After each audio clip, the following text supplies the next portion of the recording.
Takže čauta lidi, já vás zdravím. Plánuju si založit YouTube kanál o rybaření. Jaro by to bylo nějaký kapry, feeder a splávek. V létě by to byly lov na rybku a přívlač.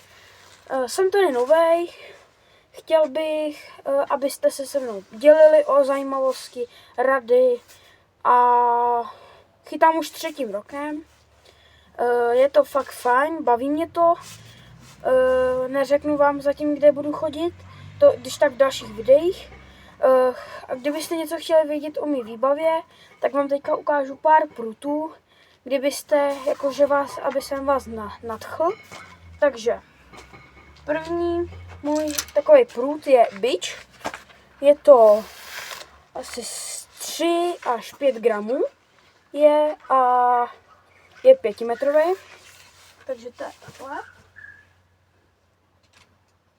Pak tady mám kaprák, metod, feeder kapr, je to 30 až 50 gramů, takže takovýhle na metod od Shimana.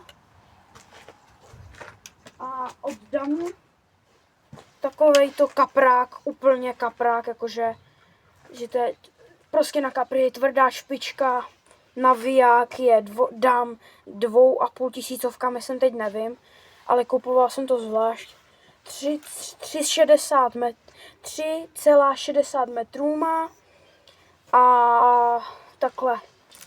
Takže tohle jsou prvními 3, moje 3. Kdybyste chtěli vědět, jakou přívlačovou výbavu mám, pak jakou kaprašskou, úplně kaprašskou mám, pak feederovou, pak nevím, na bojlízy. Prostě kdybyste chtěli, tak mi napište dolů do komentářů. Určitě mi zanechte tady like. Byl bych moc rád, kdybyste mi aspoň kapičku podpořili. A uvidíme se u dalších videí. Tak čau.